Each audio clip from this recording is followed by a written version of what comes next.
Oke, jadi kita akan membahas tentang uh, seluk-beluk ya tentang apa yang dimaksud dengan green economy ya, atau ekonomi hijau. Konsepnya, filosofinya, dan apa yang harus dilakukan untuk mencapai itu. Nah, tentu kita harus tahu sejarahnya dulu ya. Sebenarnya green economy ya, istilah itu ya, terminologi green economy itu pertama kali muncul dalam literatur itu dalam buku ini ya, Blueprint for a Green Economy tahun 1989 ya. Kebetulan saya punya kopi buku ini ya. Buku ini ditulis oleh David Pearce, Anil Markandi, dan Edward Barber. Kebetulan saya dapat bukunya hadiah dari Profesor David Pearce, almarhum. Dia waktu itu kebetulan profesor di University College London, salah satu dosen waktu saya kuliah S2. Yang intinya sebenarnya buku ini terbit 2 tahun setelah ada Woodland Commission tentang Sustainable Development tahun 87. Jadi intinya, kalau kita baca dari buku tadi, si green economy yang dia maksud itu ya sebenarnya itu sustainable development ya, satu hal yang sama ya. Jadi pembangunan yang value the environment, jadi yang tidak mengabaikan aspek lingkungan, terus mengextend time horizon, artinya tidak myopic. Jadi dia tidak hanya memikirkan hari demi hari, bulan demi bulan, tahun demi tahun, atau setiap 5 tahun political cycle, tetapi apa implikasi dari strategi atau strategi pembangunan yang dilakukan terhadap generasi yang akan datang. Dan yang ketiga itu terkait dengan equity. Equity itu adalah keadilan ekonomi ya. Jadi economic justice atau pemerataan berdasarkan berbagai pembagian kelompok masyarakat dan lain-lain. Nah, cuman green economy ini dipopulerkan lagi sekitar tahun 2008-2011 ya, oleh UNEP ya, United Nations Environment Program, di mana dia didefinisikan sebenarnya tidak berbeda jauh ya. Jadi di sini ditulis bahwa green economy itu adalah ekonomi yang menghasilkan kesejahteraan manusia yang lebih baik dan menghasilkan keadilan sosial ya, dan juga secara signifikan mengurangi resiko-resiko lingkungan dan juga kelangkaan-kelangkaan ekologis. Jadi ya sama basically ya intinya dengan konsep yang tadi didefinisikan tahun 87 atau 89 dengan 2008 gitu. Cuman definisi itu kan hanya sebagai kadang-kadang hanya permainan kata-kata ya. Kadang-kadang susah memahami atau mengingatnya ya. Yang penting intinya apa sih? Ini yang ingin saya sampaikan di kuliah kita ini. Intinya apa sih green economy itu? Nah, kalau kita ingin paham intinya ya, apa itu green economy, maka ya kita harus sedikit banyak tahu tentang epistemologinya ya. Karena kata green economy itu kan kalau dalam bahasa Inggris ya, itu kan yang jadi dijelaskan itu kan kata kedua ya, ekonominya. Jadi kita tidak bisa memahami apa itu green economy tanpa memahami dengan baik apa itu epistemologi ekonominya. Kita back to basic aja lah ya. Kita kan jangan terlalu terburu-buru ke dalam hal yang abstrak, yang ringan-ringan aja dulu. Nah, kenapa? Karena kadang-kadang kita suka tahu atau pura-pura tahu satu konsep, padahal apa yang dimaksud dasar konsep itu kita tidak tahu. Misalkan, ya, kita ingin ada ekonomi Pancasila.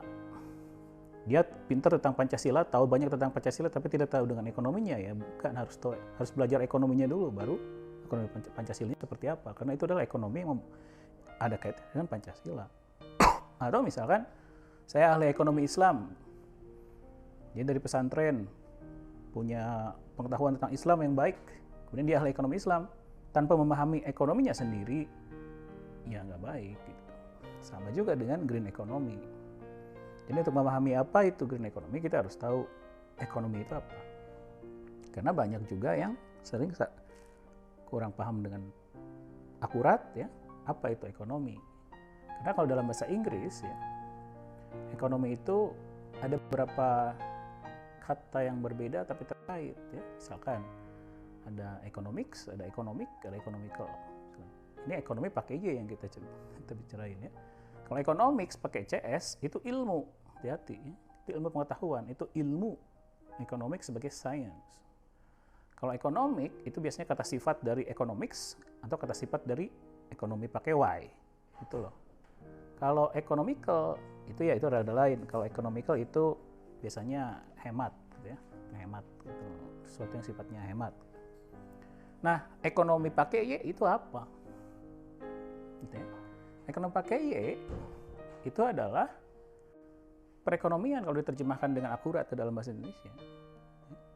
Perekonomian atau sistem ekonomi gitu.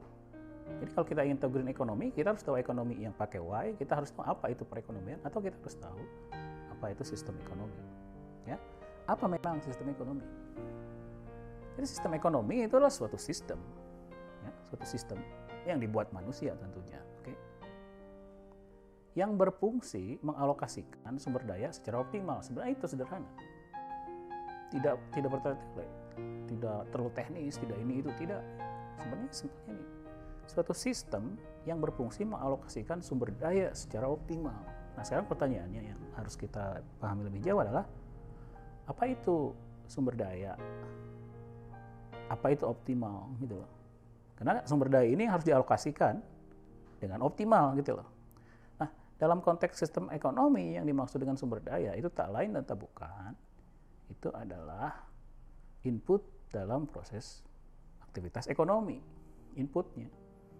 Dalam secara teknis ini istilahnya input primer, karena input itu ada dua jenis dalam ekonomi. Itu ada input primer, ada input sekunder. Kalau input sekunder itu input bahan baku yang habis sekali pakai proses produksi. Tapi kalau input primer yang dimaksud sumber daya di sini itulah input yang tidak habis sekali proses produksi, proses aktivitas ekonomi. Ya, jadi tidak habis itu, ada terus gitu ya. Yaitu apa? Dan biasanya ini banyak sekali kategorinya, tapi biasanya dikategorikan menjadi 3, tenaga kerja, ya, itu sumber daya, lahan, ya, dan modal. Lahan itu di dalamnya termasuk lahan pertanian, lahan hutan, kemudian dan segala isinya, ya, yang tidak dibuat oleh manusia lah ya. Jadi yang tidak seperti misalkan minyak, bumi di dalamnya dan lain-lain, itu lahan atau tanah untuk pertanian.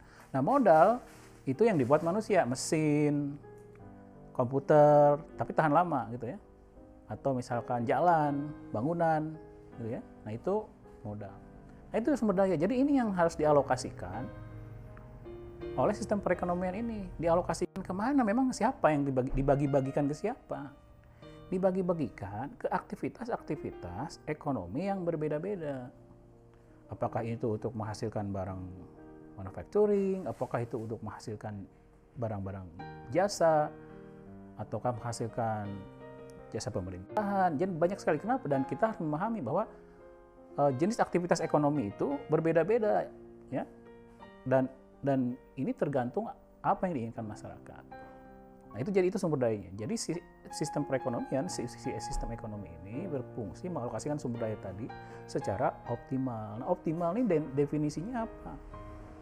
Optimal itu benchmarknya apa? Supaya kita kategorikan bahwa alokasi ini udah optimal, udah the best allocation. Apa? Tak lain dan tak bukan, ini adalah pencapaian kesejahteraan masyarakat yang setinggi-tingginya. Itu. Ini pencapaian kesejahteraan masyarakat yang tinggi-tingginya. Jadi sistem perekonomian itu atau sistem ekonomi itu memang suatu sistem yang boleh dikatakan sistem yang mulia memang tujuannya gitu. Untuk mensejahterakan masyarakat setinggi-tingginya. Itu sebenarnya ekonomi. Ya. Nah, sistem ekonomi itu bisa dalam berbagai konteks. Bisa dalam negara, dalam konteks negara, ini ada sistem ekonomi Indonesia misalkan. Atau dalam konteks daerah, sistem ekonomi yang digunakan di Jawa Barat, sistem ekonomi yang digunakan di Kalimantan Timur, sistem ekonomi yang digunakan di Kabupaten Bandung, dan lain-lain. Itu boleh juga. Atau dalam konteks global juga bisa. Sistem ekonomi global dan lain-lain, itu perekonomian global misalkan, itu juga sama. Jadi konteksnya, cakupan bordernya bisa berbeda-beda gitu ya. Nah,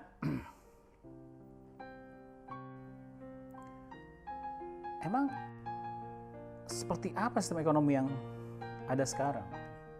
Sistem ekonomi itu banyak sebenarnya ya. Dari zaman dulu sudah ada sistem ekonomi. Banyak sekali jenisnya ya. Kan ide orang muncul dan berevolusi ya. In our recent memories ya, dari ingatan kita yang selama kita generasi kita ya, sistem ekonomi yang paling dikenal itu dua sebenarnya. Kalau anak milenial mungkin hanya mengenal satu, kalau saya masih mengenal dua, yaitu sistem ekonomi pasar dan sistem ekonomi yang disebut dengan common ekonomi, sistem ekonomi yang didasari oleh sosialisme, komunisme, itu common economies namanya. Nah sekarang itu udah nggak ada, udah hampir nggak ada, karena itu sudah runtuh di tahun 80-an. 90-an, late 80-an, itu udah nggak ada lagi. Hanya ada di sebagian kecil negara aja, di Korea Utara, Kuba saya nggak tahu, saya udah masih juga atau nggak tahu di beberapa negara ini ya. Yang jelas 99% dunia ini sekarang menggunakan sistem yang disebut dengan sistem ekonomi pasar, mekanisme pasar. Mekanisme pasar itu banyak namanya, ya. Ada sistem harga, ada mekanisme harga, atau biasanya disebut kapitalisme aja ya. Kalau di negara-negara barat disebut kapitalisme biasa aja, nggak ada yang tersinggung ya. Kalau di sini kadang-kadang suka ada yang tersinggung, tapi memang kapitalisme. Nah, si sistem kapitalisme ini dikemukakan pertama oleh orang yang namanya Adam Smith, yaitu the founding father of modern economics gitu. Yang intinya sih sebenarnya sudah serahkan aja ke individu lah gitu, untuk mencapai kesejahteraan maksimum itu. Jadi dia bilang dalam bukunya The Wealth of Nations ya, bukan atas kebaikan tukang roti kita itu bisa sarapan dengan enak gitu. Tapi si tukang roti ya hanya ingin keuntungan aja. Jadi jangan usahlah berterima kasih berlebihan kepada tukang roti bahwa kita bisa makan, bisa sarapan, bukan. Tapi karena self interest dari si tukang roti itu yang akhirnya membuat semua orang bisa mendapat sarapan roti. Intinya itu. Dan dalam konteks sistem kapitalisme, mekanisme harga yang awal ini, itu negara itu hampir tidak punya peran. Ya. Jadi Adam Smith bilang begini, pokoknya peran negara hanya satu. Kalau ada sesuatu yang sifatnya melukai secara fisik warga negara, disitulah peran negara. Maksudnya apa? Maksudnya kalau misalkan tiba-tiba negara lain menyerang kita pakai jet gitu, pakai bom gitu, berarti ya kita itu peran negara ya, bikinlah tentara gitu, peran negara. Atau kalau kita jalan keluar malam-malam tiba-tiba yang mau bacok ya Trump gitu, itu kan melukai secara fisik tuh, itu peran negara, bikin polisi, bikin hakim, jaksa dan lain-lain. Itu aja, the rest nggak usah. Nah itu kata Adam Smith. Nah, jadi anything yang melukai secara fisik aja itu peran negara. Kalau dia tidak melukai secara fisik itu bukan peran negara. BUMN apalagi BUMN ini nggak ada. Ya, itu kata Adam Smith. Nah sistem ini yang embrionya dipakai oleh 99% negara di dunia saat ini. Bagaimana cara kerjanya persisnya sistem ini? Ini saya ingin ngasih tahu sedikit. Jadi cara kerjanya sistem ini mengalokasikan sumber daya tadi ke aktivitas-aktivitas ekonomi yang berbeda, itu sangat mengandalkan satu sinyal sebagai mercusuar si para pelaku ekonomi untuk melakukan aktivitasnya. Mercusuarnya itu adalah harga pasar. Jadi harga pasar ini jadi seolah-olah sinyal untuk aktivitas ekonomi bergerak. Jadi dia ngelihat itu. Nah, harga pasar itu sendiri gimana terbentuknya? Harga pasar itu terbentuk di pasar tempat pembeli dan penjual itu bertemu dan bertransaksi tanpa intervensi negara. Ya. Terbentuklah harga pasar. Nah, harga pasar ini yang jadi sinyal orang untuk melakukan aktivitas ekonomi. Jadi, kalau misalkan harga pasar suatu barang tinggi atau suatu komoditas tinggi, maka itu sinyal buat para pelaku ekonomi untuk mengalokasikan barang tersebut lebih banyak. Produksi lebih banyak dong, nilainya tinggi soalnya katanya. Kalau harga pasarnya rendah, maka ya itu sinyal buat para pelaku ekonomi untuk melakukan alokasi ke dalam barang itu lebih sedikit. Jangan produksi banyak-banyak. Demikian juga dengan hal yang ekstrim. Kalau harga pasarnya 0, tidak ada nilainya, jangan melakukan aktivitas ekonomi untuk menyediakannya. Nah, ini yang sumber masalahnya nanti ini. Ya, ini sumber dari masalahnya ini. Kalau ada barang atau komoditas atau sumber daya atau jasa yang harga pasarnya 0, tidak ada harga pasarnya, maka mekanisme pasar akan bilang don't allocate. Nah, ini sumber dari segala bencana nanti. Oke? Nah, sekarang orang bertanya-tanya ya. Kenapa kalau misalkan sistem ekonomi pasar ini itu adalah sistem ekonomi yang diadopsi 99% negara di dunia ini, tapi kenapa ya seakan-akan kalau suatu negara itu kesejahteraannya semakin tinggi seperti yang dilihat di gambar ini, ya, kesejahteraannya semakin tinggi, gitu ya, itu kok dia cenderung itu peran negaranya semakin besar persentase government spending terhadap GDP.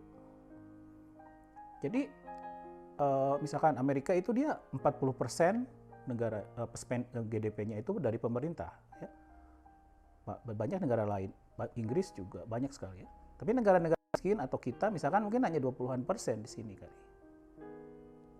Ini yang disebut dalam literatur dengan istilahnya Wagner's Law. Jadi semakin tinggi tingkat kesejahteraan suatu negara, itu semakin dia negaranya lebih berperan dalam aktivitas sosial ekonomi mereka. Kan ini jadi bertanya-tanya, itu Adam Smith benar apa salah ini gitu. Gitu. Nah, Anda lihat seperti itu. Semakin negara itu semakin kaya, umumnya dia share dari government spending terhadap GDP semakin besar. Artinya peran negara itu dia lebih banyak. Gitu, ya. Nah, kenapa? Karena negara-negara itu mungkin ada dua hal tentunya. Pertama, mungkin dia sadar akan ketidaksempurnaan sistem pasar yang tradisional, ya, yang awalnya. Kedua ya tentu hal lain ya, misalkan dia memang sudah punya fiskal capacity yang lebih tinggi.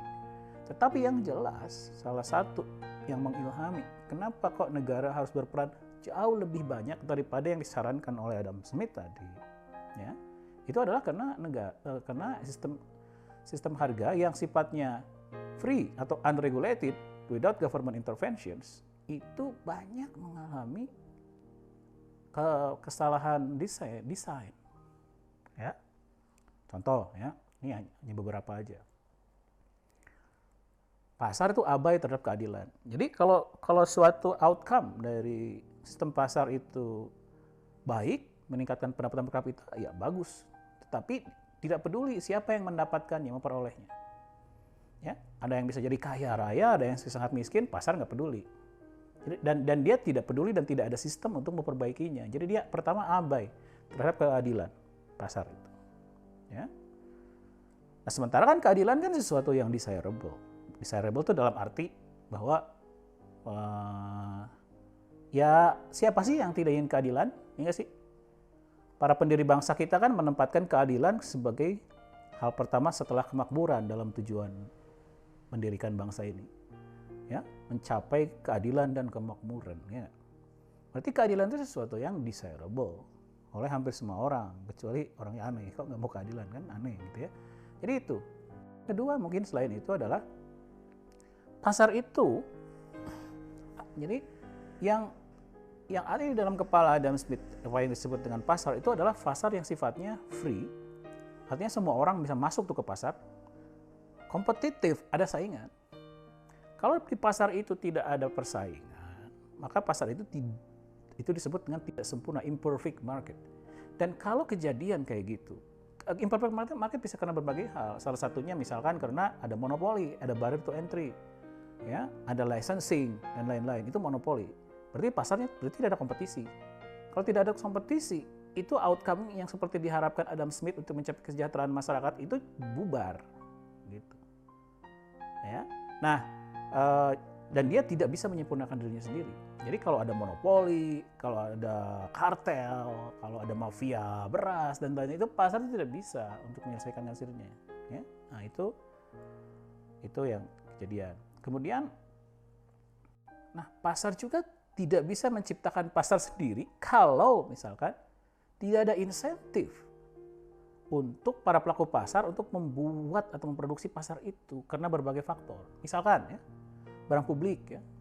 Kalau orang bikin jalan, kan nggak bisa pasar swasta bikin jalan doang aja. Kenapa? Karena barang publik, barang publik ya, seperti jalan tadi itu mempunyai sifat-sifat tertentu ya. Yang misalkan dia sifatnya itu adalah apa istilahnya non-rival. Ya, jadi ketika orang mengkonsumsi tidak habis. Terus di non-exclusion, jadi tidak bisa menahan orang untuk tidak menggunakannya. Jadi kalau bikin jalan atau bikin lampu penerangan, ya dia nggak bisa nagihnya ke siapa gitu. Nagihnya ke siapa? Ini orang menggunakan jasa penerangan jalan, dia jalan kok, tapi nggak bisa nagih. Ini ngapain saya bikin jalan atau bikin lampu jalan, nggak bisa nagihnya. Nah ini contoh barang publik, gitu. Nah pasar itu nggak bisa menciptakan barang-barang seperti ini. Padahal penting barang itu. Gimana coba bayangin kalau dalam suatu kota nggak ada jalan, atau nggak ada lampu jalan, kan runyam, ya nggak? Itu. Atau yang kedua sifatnya eksternalitas. Nah eksternalitas itu adalah tidak. Jadi ongkos yang harus dibayar dalam proses produksi itu ada sebagian ya, yang memang karena satu dan lain hal tidak tahu bayarnya ke siapa. Gitu. Jadi misalkan kalau pabrik itu mengotori sungai, nah, dia membuang limbahnya ke sungai, ya, si sungainya kotor, ada orang sakit, akibat itu gatal-gatal, dia harus ke rumah sakit, dia bayar tuh si orang yang sakit gatal-gatal itu ke rumah sakit. Ya.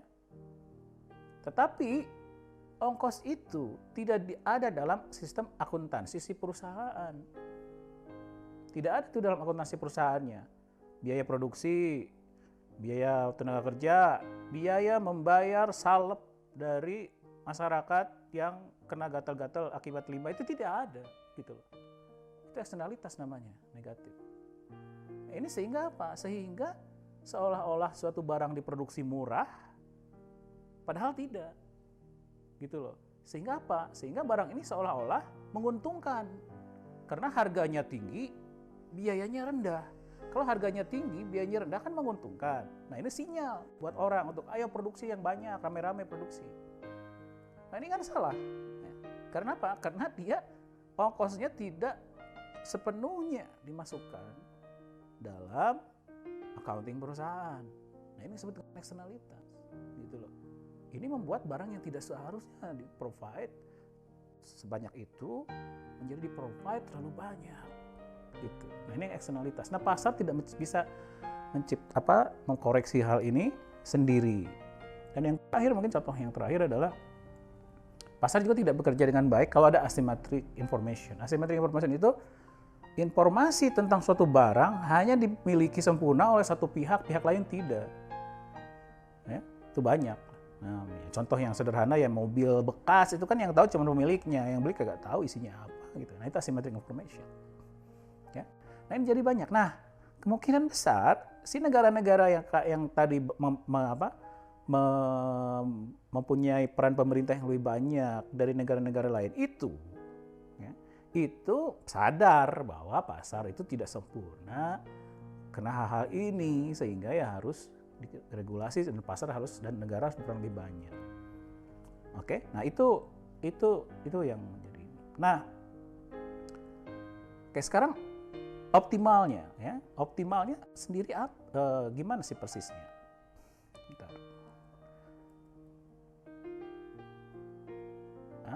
Oke, nah sekarang terkait optimalnya. Nah optimalnya itu kan kesejahteraan masyarakat. Apa sih ukurannya kesejahteraan masyarakat? Apa betul sistem harga yang menggunakan harga pasar sebagai sinyal untuk melakukan alokasi ini betul akan meningkatkan kesejahteraan masyarakat? Ya. Yang jelas sistem pasar yang tidak terintervensi itu kesejahteraan masyarakatnya juga ukurannya pasti sesuatu yang ada harga pasarnya, gitu. Misalkan ya, harga biasanya orang income per kapita atau GDP gitu ya. Nah ini yang jadi sumber masalah ya. Nah, contoh misalkan ya, ada yang disebut dalam literatur tentang economics of happiness ya. Ini yang disebut dengan the Easterlin paradox. Ya. Jadi Easterlin paradox itu dia ini contoh data dari Jepang, tapi bukan hanya di Jepang, kan, jadi negara-negara lain, Amerika, Eropa juga sama banyak kejadian seperti ini. Jadi kalau kita plot real GDP per kapita ini adalah total transaksi barang dan jasa ya, yang ada dalam perekonomian atau penghasilan orang ya, dari semua barang dan jasa tentu yang ada harga pasarnya kan, ya gak? Nah ini meningkat terus over time ya. Nah dari tahun 60-an gitu ya. Nah cuman, nah ini gambar yang satunya lagi yang datar ini adalah hasil dari survei ke masyarakatnya tentang life satisfaction. Ya. How happy you are, how satisfied you are with your life. Gitu. Ini menarik karena ketika income per kapita yang diukur dengan harga pasar tadi naik, gitu ya, life satisfaction nggak naik-naik over time. Ini disebut dengan Easterlin paradox. Artinya money cannot buy happiness dong. Kalau kayak seperti itu. Kenapa bisa seperti ini? Dan faktanya memang kayak gitu. Saya setiap kali awal kuliah di setiap semester ketika mengajar gitu ya, itu biasanya melakukan survei ke mahasiswa saya. Tolong catat 5 hal yang paling buat Anda bernilai di mata Anda, apa aja. Ya, apa aja tanpa terkecuali yang kepikir ya paling diinginkan sama Anda apa ya. Saya tulis semua di papan tulis. Kemudian saya tandain mana dari mereka, dari item-item itu yang bisa dibeli di Alfamart, mana yang enggak. Bisa dibeli di Alfamart itu kan berarti dia ada harga pasarnya, ada barang yang dijual di pasarnya. Itu hasilnya selalu konsisten. Lebih dari setengah, ya, 60-70% lah ya. Itu item-item yang ditulis oleh para mahasiswa saya itu tidak bisa dibeli di Alfamart. Jadi artinya apa? Artinya yang menentukan kesejahteraan masyarakat itu sebagian besar ternyata bukan barang-barang dan jasa yang ada harga pasarnya. Gitu ya. Coba bayangin. Kalau kita, economic activity kita itu didrive oleh sebuah sistem ekonomi yang hanya mengandalkan harga pasar gitu loh dalam memberikan sinyal kepada mereka yang punya akses ke alokasi sumber daya, ya kan? Untuk mengalokasikan sumber dayanya, ya runyam.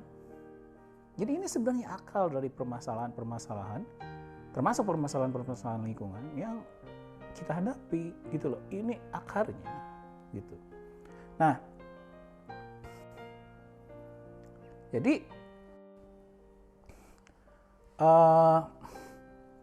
sesuatu yang mensejahterakan, sesuatu yang membahagiakan, sesuatu yang bernilai, itu tidak selalu ada pasarnya atau tidak ada harga pasarnya.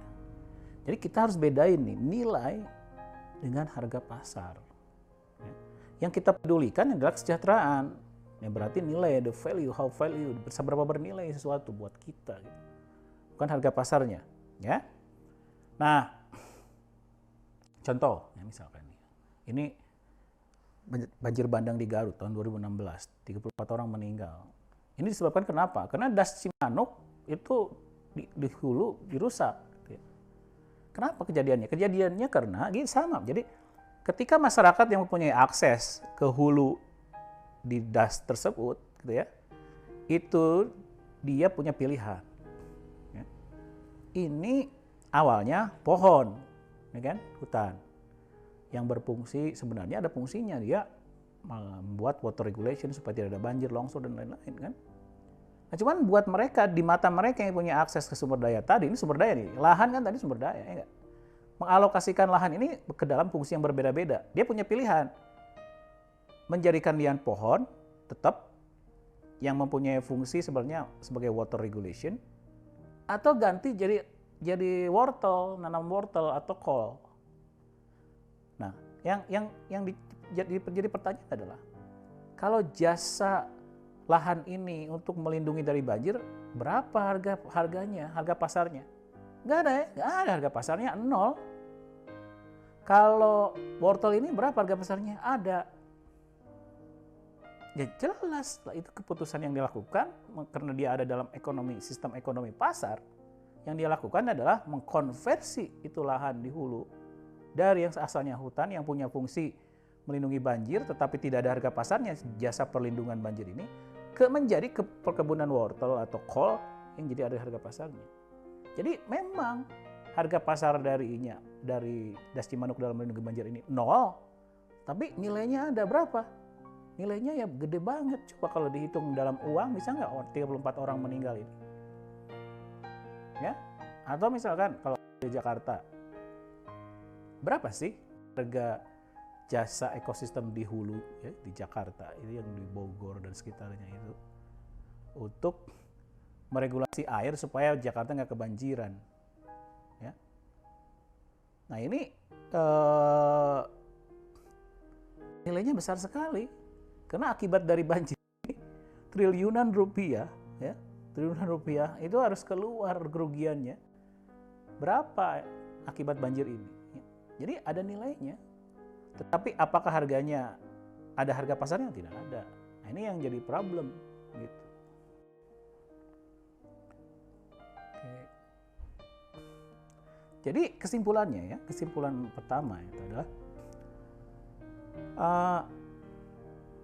jadi bagaimana kita bisa rely atau bisa mengandalkan ya sistem ekonomi yang mengabaikan kebanyakan dari hal yang menurut kita bernilai, kan itu agak beresiko banget deh ya, kalau kita terlalu mengandalkan sistem pasar tersebut. Ya. Jadi tentunya ya kita harus perbaiki gitu sistemnya. Nah ini contoh lain ya, yang relevan. Ini adalah contoh di mana waktu itu di Thailand sedang rame-ramenya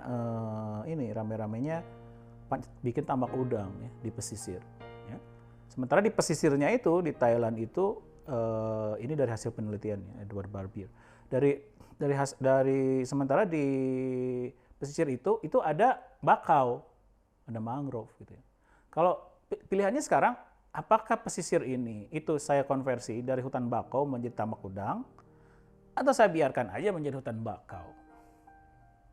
Ini pertanyaannya. Dari segi bisnis perspektif dihitung ya, itu komersial profitnya dari tambak udang ya, itu adalah $9.632 per tahun per hektar dapatnya tuh untungnya. Ini keuntungannya. Kalau saya jadikan si lahan ini jadi tambak udang. Tapi kalau misalkan saya tetap biarkan dia menjadi bakau, maka hanya $584 per tahun per hektar yang saya dapat. Maka kalau Anda hanya mengandalkan ini kan harga-harga pasar, dari harga pasar ya, maka ya jelas keputusan Anda tidak usah mikir panjang. Sikat aja sih ini mangrove ini jadi tambak udang. Gitu loh. Kan ini yang Anda dapatkan 9.000 dibandingkan dengan 584. Kalau Anda punya akses ke lahan ini gitu, ya. Cuman sekarang pertanyaannya, apakah betul ini mensejahterakan masyarakat? Kan pertanyaannya kan sistem ekonomi itu mensejahterakan masyarakat. Ya. Masyarakat siapa? Ya masyarakat semua keseluruhan. Si Adam Smith bilang juga ini yang disebut dengan masyarakat itu adalah public. Ya, public interest. Individual interest led to public interest. Nah, sekarang ini akhirnya meningkatkan kesejahteraan masyarakat, bukan enggak? Ya. Tentu kita harus hitung-hitung lagi. Ternyata misalkan ketahuan bahwa karena waktu itu pemerintah Thailand sedang gencar-gencarnya meningkatkan ekspor, maka produksi dari lahan untuk tambak udang ini memang banyak disubsidi. Ada subsidi pupuk, subsidi input, subsidi bibit, subsidi macam-macam gitu. Yang subsidi itu nilainya $8.412 sebenarnya per hektar per tahun. Nah, kalau subsidi itu kan uang saku kanan masuk ke uang kiri, itu kan dari uang negara. Uang negara kan dari masyarakat juga. Ya berarti bukan keuntungan, itu mah transfer namanya.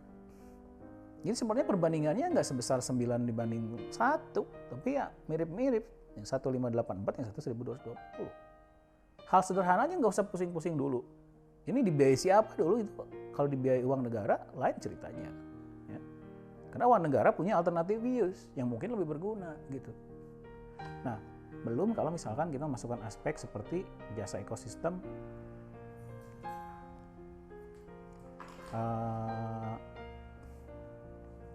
seperti misalkan karena si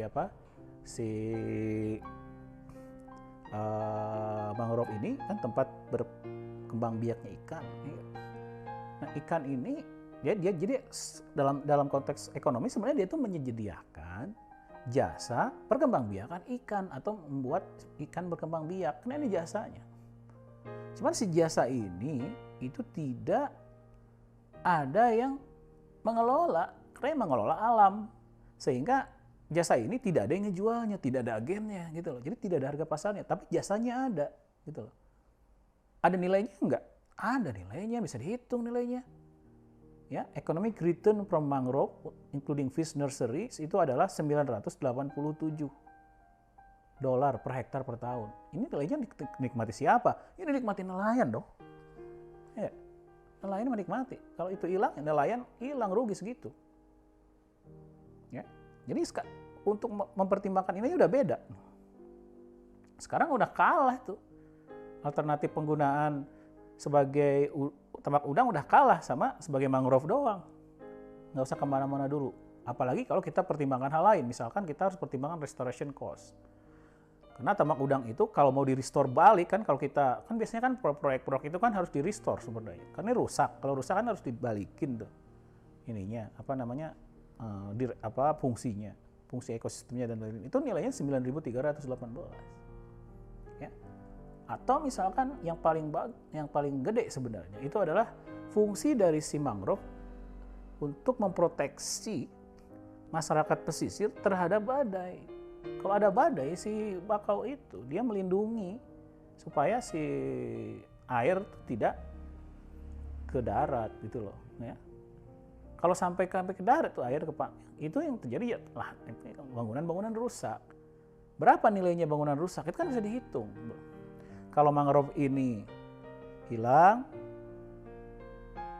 berapa selama setahun berapa probability-nya itu akan ada badai, kemudian berapa kerusakan yang ditimbulkan itu dapat dihitung itu 10.821. Jadi coba bayangin sekarang dari yang awalnya kita begini ya opsinya unregulated market economy di mana kelihatan banget bahwa keputusan untuk membuat lahan udang itu, tambak udang itu adalah keputusan yang sangat ekonomik, motifnya penting gitu ya. Dibandingkan dengan hanya segini. Tetapi kalau dihitung-hitung lagi, kalau kita lebih pandai untuk berhitung, ternyata beda banget keputusannya kalau kita memperhitungkan semua hal-hal tadi gitu. Ya. Jadi inilah yang disebut transformasi cara berpikir dari market economy unregulated ya, ke green economy. Dan kontras bedanya. Nah, oke. Jadi, dan kalau kita balik ya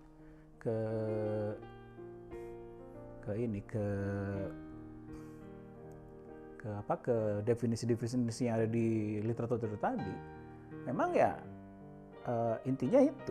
Jadi ada beberapa kata kunci sebenarnya. Misalkan di dalam bukunya Blueprint yang tahun 89 itu disebabkan ada 3 kan, ada environment, time horizon, sama equity. Di yang green economy itu ada improve human well-being, environmental risk, ecological scarcity, ada social equity. Terus ada lagi versi sederhana dari buku yang sama ini ya, bahwa in its simple expression itu green economy itu sebenarnya ekonomi yang low carbon karena untuk membuat lebih isunya kontemporer karena terkait climate change ya, resource efficient dan social inclusive. Nah, apa yang saya sampaikan barusan di sini itu baru masuk ke aspek environment value-nya aja ya. Padahal green economy itu lebih luas dari hanya environmental aspek kalau Anda lihat definisinya. Karena selain environment, itu juga ada social equity. Ada keadilan sosial di dalamnya.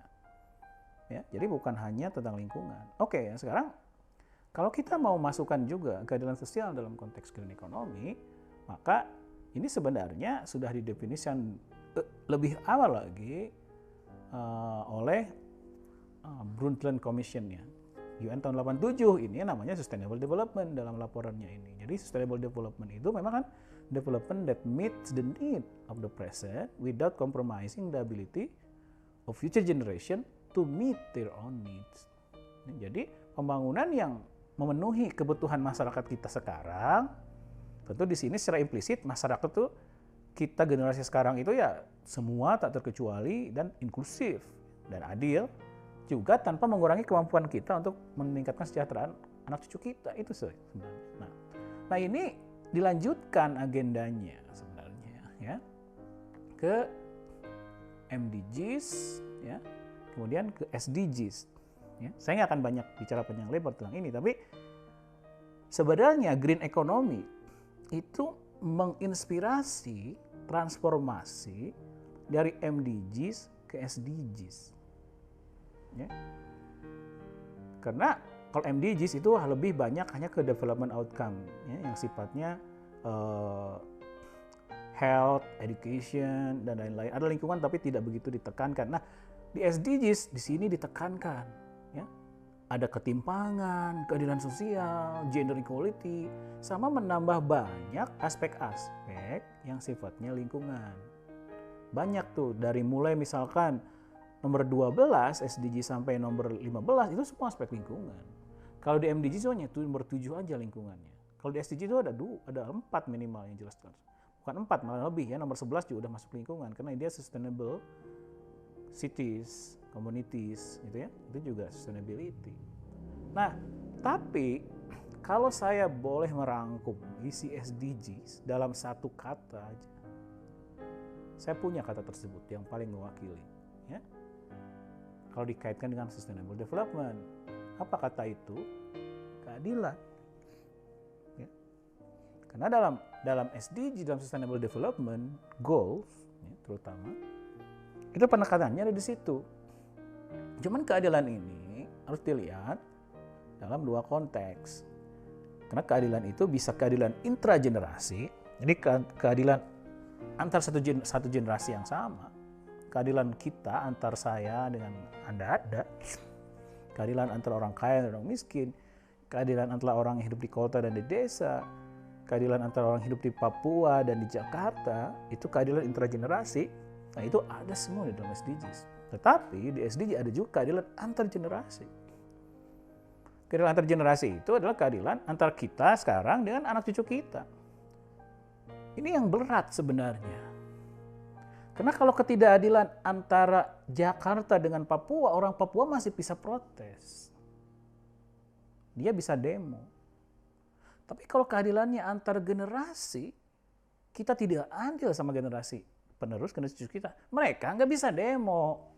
Ini yang runyam. Jadi semua harus diputuskan oleh kita, empati kita gitu. Ya, karena tidak ada partainya. Partai generasi yang akan datang tidak ada. Partai generasi kita 100 tahun yang akan terkena dampak kalau kita tidak melakukan mitigasi perubahan iklim dengan baik. Itu mereka tidak punya partai dan tidak bisa demo sekarang. Gitu. Nah ini yang sebenarnya dicoba untuk dimanifestasikan dalam SDGs tadi. Ya. Nah, jadi kalau boleh saya simpulkan, ya, jadi apa kalau gitu green economy? Ya. Jadi green economy itu ya kalau kita ngelihat dari awal sampai akhir tadi, kalau boleh dirangkum dalam satu kalimat, ya, tentu itu adalah ya tetap ini ekonomi pakai Y kan, sistem ekonomi dalam kurung sistem ekonomi pasar ya, tetap pasar ya, karena kita menggunakan ekonomi pasar. Cuman ya sistem ekonomi pasar ya, karena kita tidak mengganti sistem ekonomi pasar, kita masih pakai sistem ekonomi pasar. Tetapi sistem ekonomi pasar yang ketidaksempurnaannya dalam mengkaburkan nilai-nilai lingkungan, dalam ketidakpedulian terhadap keadilan, itu telah diperbaiki. Itu green economy intinya. Ya. Nah, oke, itu definisi. Nah, sekarang bagian kedua dari kuliah kali ini, atau dari paparan kali ini, how can we achieve? Bagaimana caranya kita mencapai green economy? Ya. Nah, ini pertanyaan besar. Ya tentu jawabannya tidak bisa selesai dalam 20 menit ke depan ya, karena ini kan sesuatu yang kompleks. Tapi kita akan coba prinsip-prinsipnya untuk ini PR Bapak Ibu untuk lebih detailnya seperti apa. Saya akan coba prinsip-prinsipnya. Nah, yang jelas pertama kita harus pahami. Yang harus kita pahami adalah kita tidak mungkin mengandalkan pasar aja untuk membuat ekonomi menjadi green, itu nggak mungkin. Dan kita harus pahami bahwa pasar itu memang bukan satu-satunya institusi untuk melakukan resource allocation. Bukan. Ya. Ada negara, melalui apa? Banyak, melalui penegakan hukum. Itu kan secara tidak langsung melakukan alokasi. Kamu jangan melakukan itu ya. Nah itu kan, kalau enggak kamu saya hukum. Nah itu kan penegakan hukum. Ya. Ada penetapan kepemilikan, misalkan hak milik ini kamu yang atur. Sehingga kalau orang melakukan sesuatu ke tanah kamu, orang itu harus bayar ke kamu. Itu kan penetapan kepemilikan. Ya. Atau melalui regulasi, saya buat aturan A, B, C, D supaya nggak ini. Atau melalui planning, ya perencanaan kan ada. Atau kebijakan fiskal, bahkan berperan langsung juga boleh saja, asal jangan berlebihan. Misalkan melalui BUMN dan lain-lain, itu negara itu berperan. Ya. Atau ada juga yang dengan negara pendekatan berbasis komunitas. Jadi ya komunitas sendiri, bukan individu, tapi kumpulan-kumpulan individu yang saling berdekatan dalam suatu wilayah, melakukan pendekatan-pendekatan yang non-pasar. Itu namanya community-based solution. Ini dipopulerkan oleh Elinor Ostrom ya. Atau juga misalkan ya edukasi juga, kan dari kesadaran diri juga bisa, ya enggak? Ada edukasi, melalui edukasi yang terstruktur. Gitu ya. Nah, tadi saya sebut Elinor Ostrom itu dia pemegang hadiah Nobel ekonomi, tapi bukan ekonom. Ya, banyak yang bukan ekonom dapat Nobel ekonomi karena ekonom baik hati sama orang-orang yang mengkritiknya ya, tidak dibully. Oh, kalau ekonomi itu pengkritik tidak dibully, dikasih hadiah Nobel. Banyak itu, ya. Ada yang mengkritik asumsi rasionalitas ekonomi, ya, Kahneman dikasih Nobel, ya betul. Ada yang mengkritik, Elinor Ostrom mengkritik pendekatan yang terlalu mengandalkan pemerintah dan pasar dalam menyelesaikan problem lingkungan, ya udah saya kasih Nobel. Bukan dibully. Kritik itu jangan dibully, kasih hadiah harusnya. Karena dia memperbaiki sistem. Itulah yang membuat sebuah ilmu menjadi survive. Sama kita juga pribadi. Kalau kita dikritik, kemudian kita marah, kita bully orang itu, kita nggak survive. We have to appreciate our critics to survive. Ini sama dengan ilmu ekonomi juga. Makanya ekonomi itu sampai sekarang masih hidup dan berkembang. Karena ini tadi ya. Nah si Elinor Ostrom itu dia mempunyai konsep bahwa kalau ada tragedy of the commons, tragedy of the commons itu biasanya kerusakan lingkungan yang terjadi karena suatu sumber daya itu, suatu lahan itu tidak ada yang ngatur gitu, semua orang saling berburu-buru untuk menghabiskannya ya, tragedy of commons. Itu sebelum Elinor Ostrom solusinya cuma dua. Ya.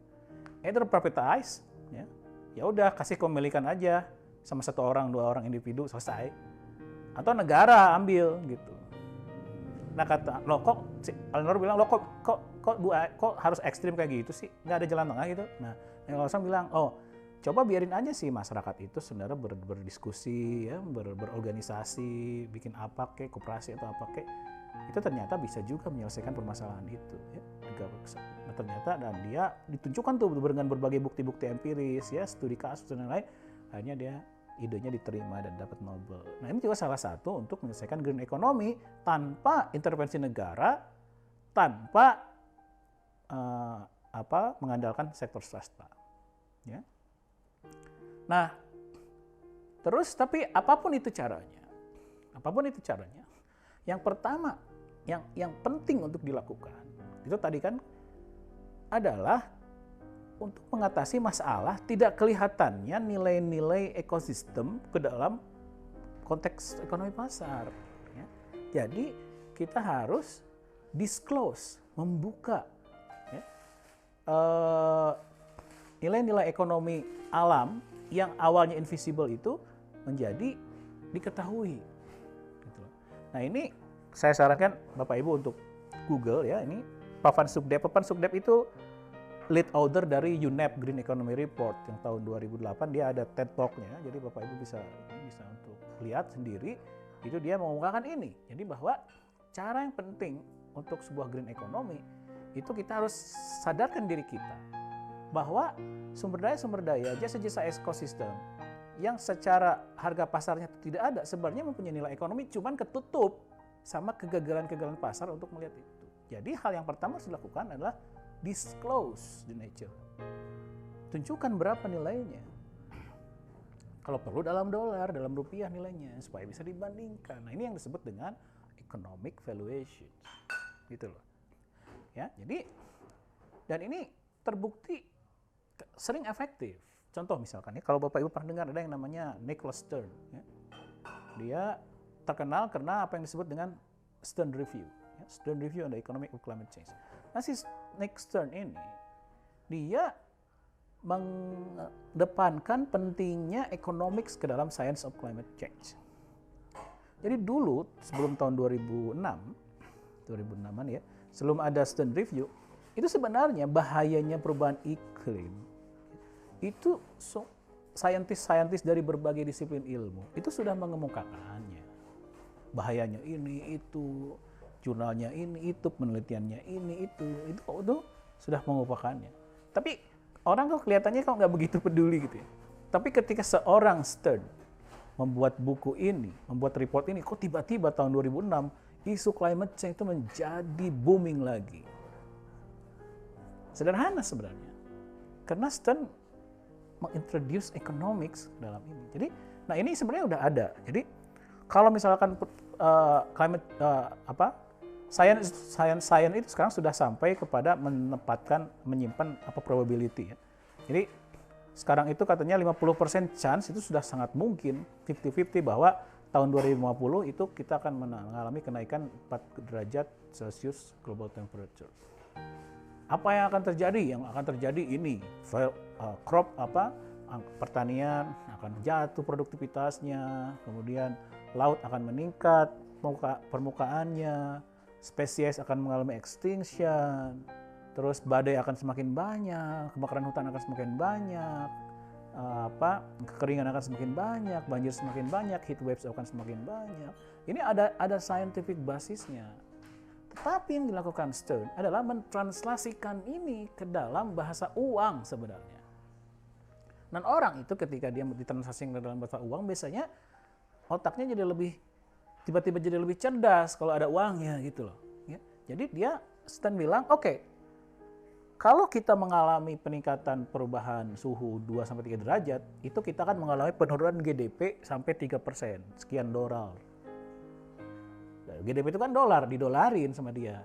Apalagi kalau misalkan kita sampai ke 5 derajat Celcius, maka GDP itu akan turun 10%. Dalam triliun rupiah sekian. Tetapi, kata Stern, kalau kita melakukan kebijakan menstabilisasi emission ya, dengan level yang kita bisa kelola, itu biayanya itu nggak sebesar itu, cuma 1% dari GDP sekian triliun. Jadi sistem itu introduce the economics of valuation to the science of climate change, dan impact-nya cukup profound, cukup besar, sehingga membangunkan orang, oh ternyata kalau kita melakukan sesuatu itu nggak mahal loh biayanya. Kalau kita tidak melakukan sesuatu, justru biayanya mahal, udah dalam konteks biaya. Nah ini yang diintroduce oleh Stern. Maka ini pentingnya apa yang disebut oleh si Pak Van Sudep tadi sebagai mendisclose the invisible value of nature, gitu, ya. Oke, nah jadi kita lanjutin. Nah inilah maka ketika kita mencoba untuk melakukan perhitungan tentang nilai ya, atau nilai ekonomi dari sebuah sumber daya, bukan sumber daya, sebuah resources ya, itu idealnya konsep mendisclose nilai tersebut itu harus memperhitungkan apa yang disebut dengan total economic value. Jadi economic value dari suatu barang dan jasa ya, itu bisa dibagi dua sebenarnya. Itu ada yang disebut dengan use value, ada yang disebut dengan non use value.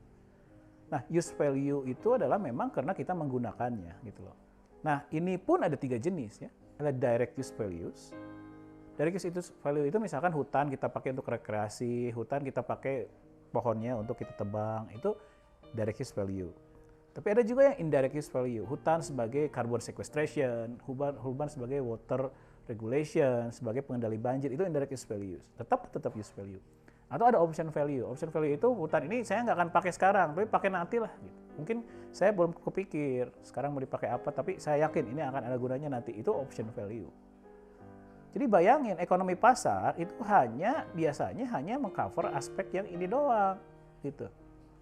Aspek-aspek yang lain nggak dipikirin sama ekonomi pasar. Ya. Carbon sequestration, flood control nggak dipikirin, apalagi option value, apalagi non-use values. Ya, non-use value. Jadi sesuatu barang yang sebenarnya kita tidak akan pakai tapi mempunyai nilai. Banyak itu, misalkan beruang kutub gitu ya. Itu kan nggak ada nilainya. Nggak ada use-nya buat orang yang ada di tropical forest, di zona tropis gitu. Cuman enak aja dengernya kalau beruang kutub nggak hilang gitu ya. Nah, itu essential value, itu ada nilainya. Atau nilainya itu artinya apa? Artinya orang sebenarnya kalau dipakai mekanisme yang baik itu rela untuk membayar sesuatu untuk itu ada nilainya. Nah disinilah kita masuk ke dalam konsep yang disebut untuk disclose economic value tadi ya, ke dalam konsep yang disebut non-market valuation. Ya. Jadi non-market valuation itu penggunaan economic analysis untuk menghitung ya hal-hal yang tadi tidak kelihatan ya tadi supaya ada nilainya. Buat apa sih? Sebenarnya bukan semata-mata untuk menguangkan suatu nilai, hanya untuk supaya membantu kita memahami lebih baik trade-off. Jadi kalau saya saya mengkonversi lahan dari hutan menjadi palm oil, itu mana yang paling mensejahterakan masyarakat gitu loh. Dengan memperhitungkan kalau palm oil kan meningkatkan kesejahteraan masyarakat toh. Tapi jangan-jangan kalau tidak mengkonversinya ke lahan ke palm oil juga mensejahterakan masyarakat, gitu loh. Dua-duanya sebenarnya mensejahterakan masyarakat. Tapi untuk menentukan mana yang paling mensejahterakan masyarakat, kan itu trade off ini kita harus hitung dong value-nya gitu ya. Gitu. Jadi itu pentingnya. Nah, framework-nya sederhana ya, framework-nya itu kalau secara persamaan ini sedikit ada satu persamaan nih selesai satu saja. Jadi kalau H itu adalah kebahagiaan atau happiness. Happiness itu fungsi dari income, penghasilan, uang yang kita punya dalam dolar. Ya. Kemudian sama dengan kondisi lingkungan pada awal. Ya. Jadi NO itu nature. Awal. Nah, kalau misalkan kita ingin kondisi alam ini lebih baik, misalkan dari N0 menjadi N1, ya kan? Nah, maka kalau uangnya kita ambil, berapa sih uang si orang ini bisa kita ambil? Kita namain aja uang yang kita ambil itu WTP. Nah, sisi kiri persamaan sama dengan sisi kanan persamaan. Jadi kondisi di mana kondisi lingkungan lebih baik, tetapi income orang itu lebih sedikit, tetapi kesejahteraannya sama gitu loh. Si nilai uang WTP ini itu disebut dengan nilai dari perubahan kualitas lingkungan dari N0 ke N1. Artinya orang ini rela atau tidak akan dirugikan kalau uangnya diambil. Jadi intinya kan membayar. Saya membayar kualitas lingkungan dari N0 menjadi N1, silahkan ambil uang saya sebesar WTP, insya Allah kebahagiaan saya sama. Gitu loh. Jadi intinya itu, framework-nya untuk melakukan non-market valuation itu. Berapa uang yang bisa kita ambil untuk meningkatkan kualitas lingkungan dengan mempertahankan kebahagiaan orang ini tidak berubah, tidak dirugikan. Nah ini yang disebut dengan nilai atau willingness to pay ya, dari perubahan lingkungan. Ada banyak teknik-teknik dari ini, cuman sayangnya waktunya nggak banyak ya. Jadi mungkin di lain kesempatan kita bisa pelajari. Ya, jadi ini contoh teknik-teknik, macam-macam tekniknya.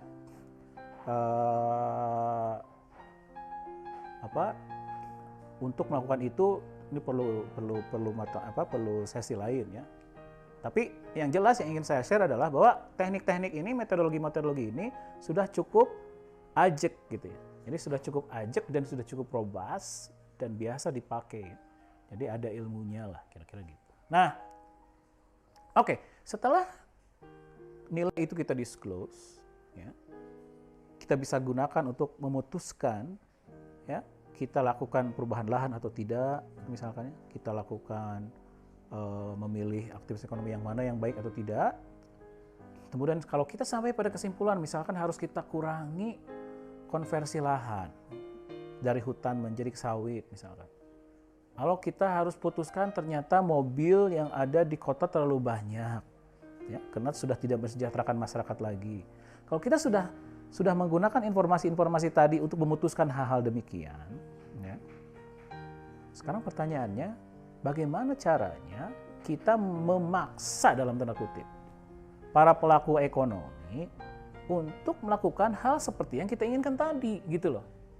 Nah, inilah saatnya kita perlu apa yang disebut dengan instruments.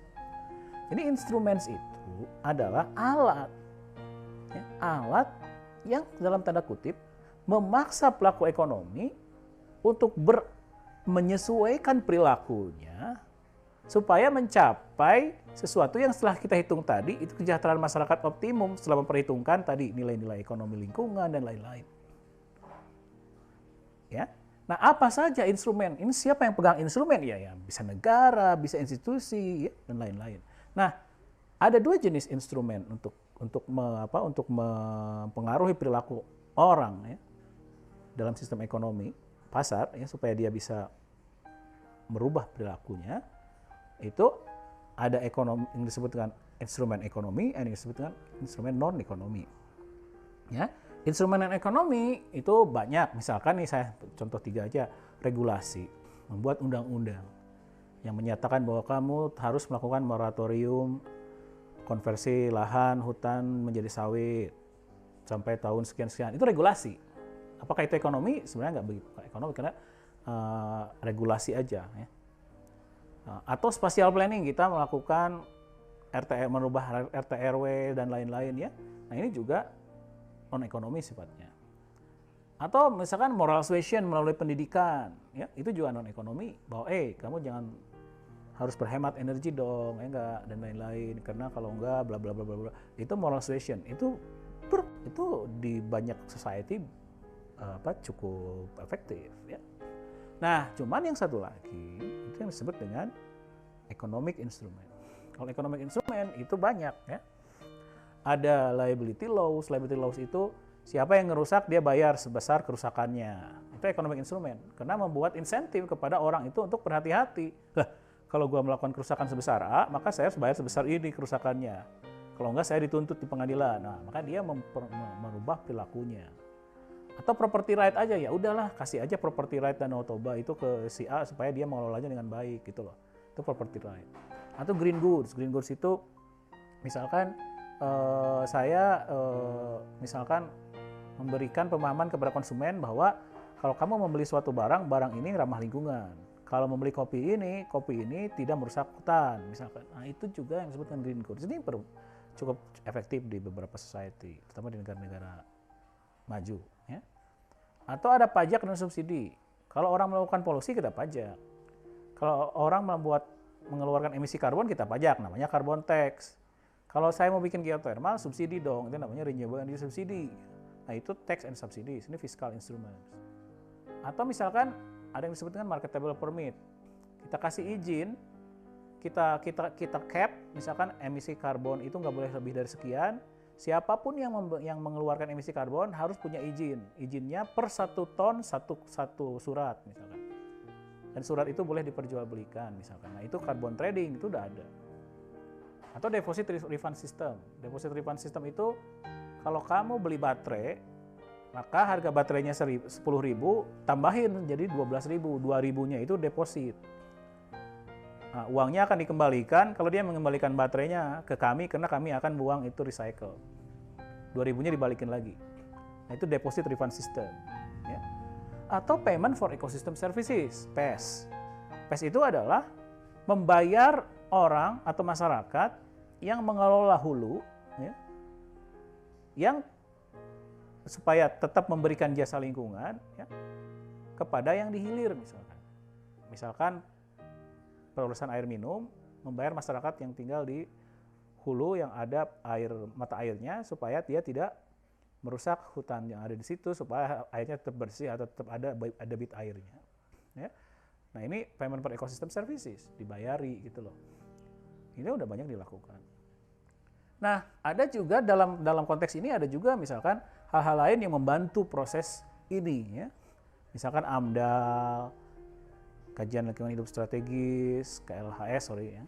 Kemudian cost benefit analysis atau green national account. Jadi PDB itu dihijaukan, green PDRB dan lain. Ini alat-alat juga, tapi bukan instrumen ya. AMDAL, CBA, green account itu bukan instrumen, itu alat information saja. Ya. Karena instrumen itu hanya yang mempengaruhi perilaku orang, ya. Itu instrumen. Ya. Kalau ini information aja untuk membantu proses ini. Nah, terakhir dong dikit lagi. Oke, tadi kan tentang lingkungan.